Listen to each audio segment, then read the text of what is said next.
Caro irmão, cara irmã, bem-vindos ao nosso canal e no vídeo de hoje vamos falar sobre cânon bíblico.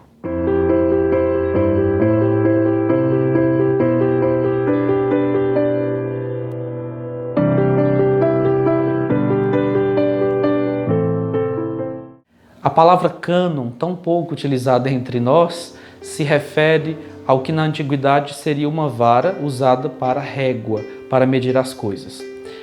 Quando falamos em cânon bíblico, estamos, portanto, falando de uma lista, de uma medição de quantos livros são considerados inspirados, palavra de Deus. Pois muitos foram os escritos na antiguidade que nós poderíamos chamar de livros bíblicos ou sagrados. Muitos são, por exemplo, os evangelhos escritos naquele tempo ou outros textos similares. Mas somente aqueles que estão na nossa Bíblia foram considerados pela autoridade da Igreja como inspirados por Deus. Porque, claro, o Espírito Santo conduz a comunidade de fé para que, lendo as Escrituras, saiba discernir o que é e o que não é de fé cristã, o que é e o que não é inspirado, revelado por Deus. Mas para que nós compreendamos como a Igreja definiu essa lista, é preciso compreendermos a distinção entre Antigo e Novo Testamento. Os livros da Bíblia ao todo são 73 na Bíblia dos católicos.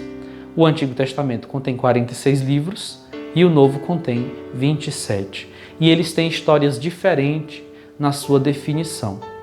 Os 46 livros do Antigo Testamento são definidos assim de uma lista chamada lista grega, ou Septuaginta, ou ainda lista alexandrina.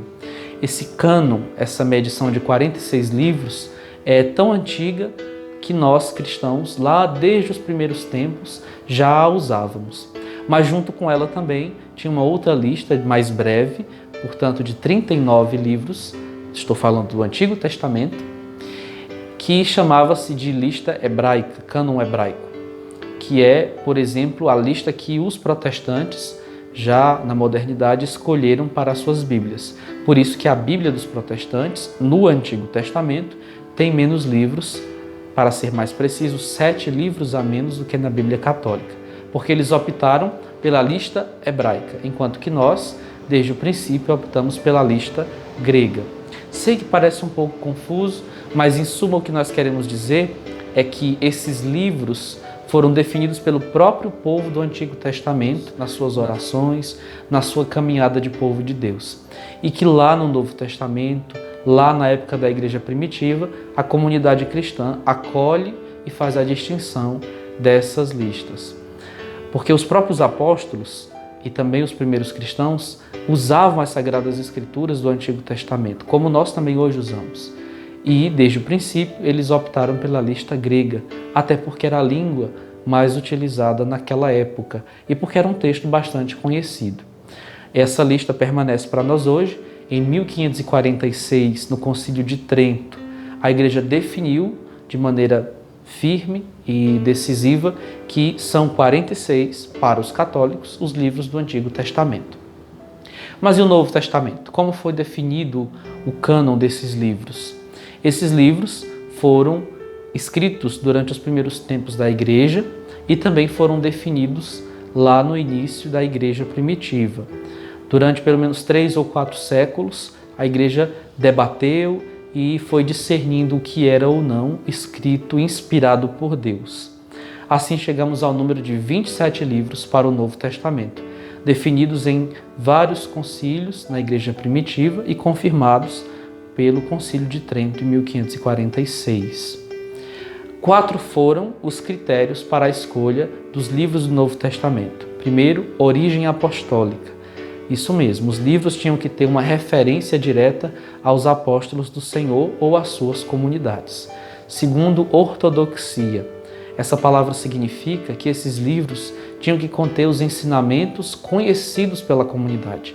Conhecimentos diferentes demais, ou até mesmo contrários ao que os apóstolos ensinaram, mostravam que o livro não era inspirado pelo Espírito Santo. Terceiro critério, a aceitação universal. Isso é, que esses livros tivessem uma ampla circulação entre as comunidades, uma espécie de possibilidade de toda a comunidade cristã conhecê-lo. E quarto, uso litúrgico. Esses livros deveriam ser os livros que a comunidade lia nos seus momentos de culto e oração, mostrando assim que eles possuíam um caráter de revelação de Deus.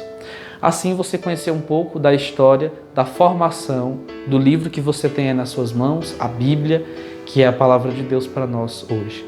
É uma alegria para nós saber que Deus conduziu não só a escrita da Bíblia, mas também a escolha dos livros que Ele inspirou.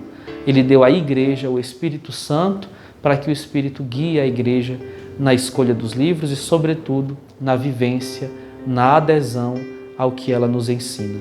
Que você tenha uma ótima leitura das Sagradas Escrituras, que o Espírito Santo, que a inspirou, que nos conduziu a acolher esse dom da palavra, ensine você a crer e a viver essa mensagem de Deus. Fique com Ele, até o próximo vídeo, se Deus quiser.